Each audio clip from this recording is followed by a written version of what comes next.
This is One-on-One.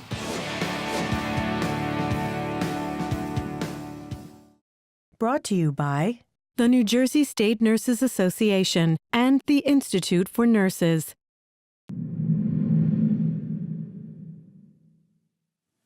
Hi, my name is Zachary Smith. I'm the dissemination consultant for NJIT for the upcoming study of the new Adaptive Arm Supports Initiative called Project Continuum. Project Continuum is being developed by Talon Technologies to help people like me live a more independent life. Wow. Now we're going to find out more about that research. We're joined by Dr. Madeline Corrigan, who is a postdoctoral research associate at the Department of Biomedical Engineering here at NJIT.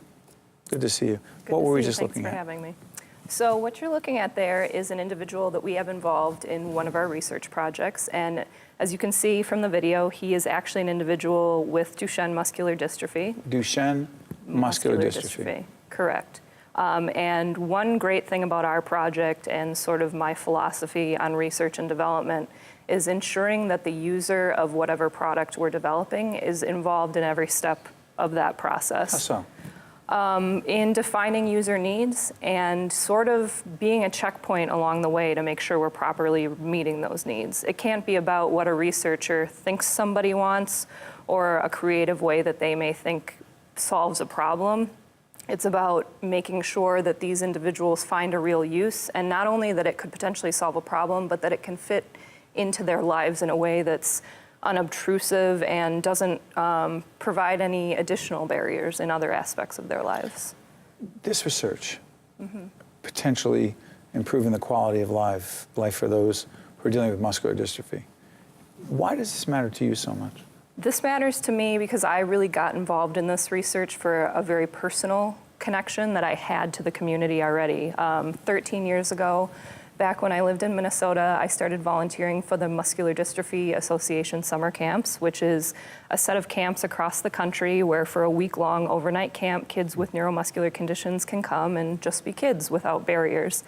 I've been volunteering there now for 13 years. It got me very interested in assistive technology and sort of this specific community. And then in college, I ended up being paired with a roommate who just so happened to be a former camper at that camp, and we became quick friends and lived with each other for the next 3 years through college.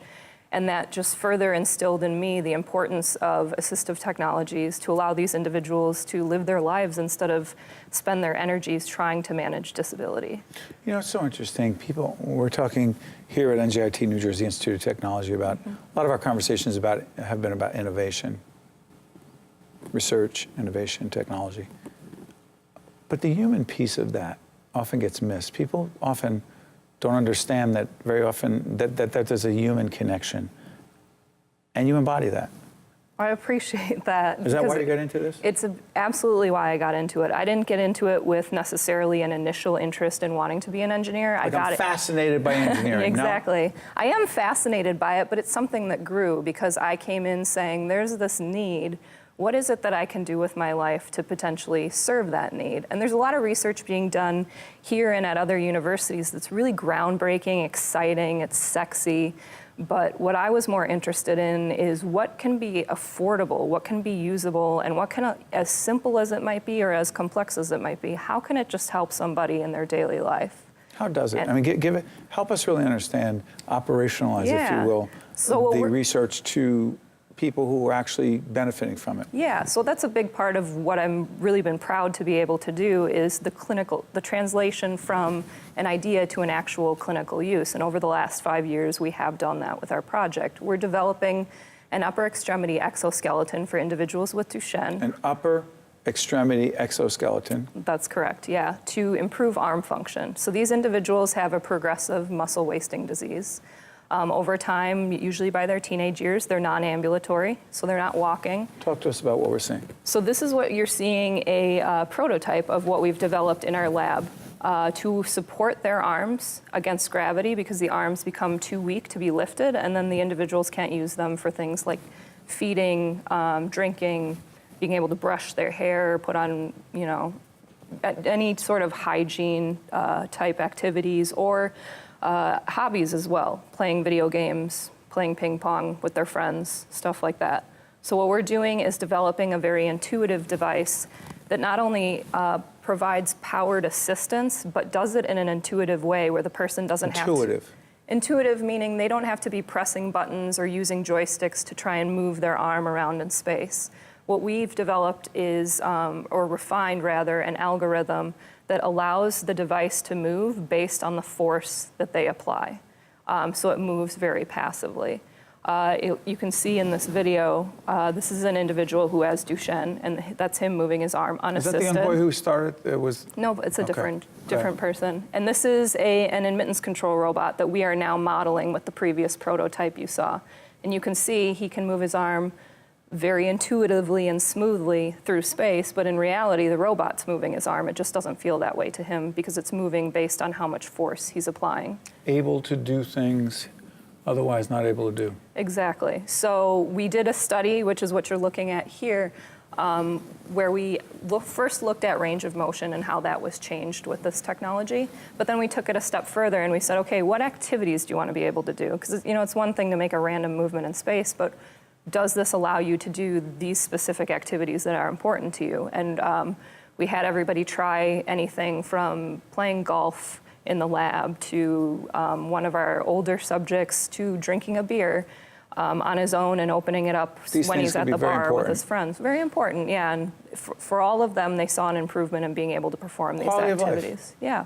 So now what we're doing is installing these arm supports, the prototype you saw, with 30 individuals across the country, and we'll be able to look much more closely at what activities they can do and can't do with them, and more so how it fits in their life. If they're able to still get around easily, can they use it in their home, but can they use it at school, in the community, when they're traveling, which is really the important component. We don't want it to be a burden. We want it to improve things, but not take away other things. So. Before we end the program, what would you say the greatest personal satisfaction you get out of all this work is? I guess the biggest personal satisfaction, of course, obviously would be seeing that we're helping people, but more importantly, along this road, having been able to identify so many improvements that we can still make and so many problems we can still tackle, and knowing that I have a career ahead of me in which I can do that. So just being afforded the opportunity to do something that I love and something that hopefully makes a difference for people. You're making a difference. Thank you very much. Thank you. Keep doing what you're doing. Thank you. That was great. Thank you. That really was. Appreciate it. The New Jersey State Nurses Association is a leading advocate for nurses. Healthcare succeeds when each member of the team works together, and nurses are an integral part of that process. We support our nurses through continuing education, we monitor the latest healthcare trends, and we work to ensure that nurses have a seat at the table when healthcare legislation is being passed. Producing the highest quality patient outcomes is our mission, because caring for you is what matters most to us. Also brought to you by the New Jersey Office of the Insurance Fraud Prosecutor and by New Jersey Resources.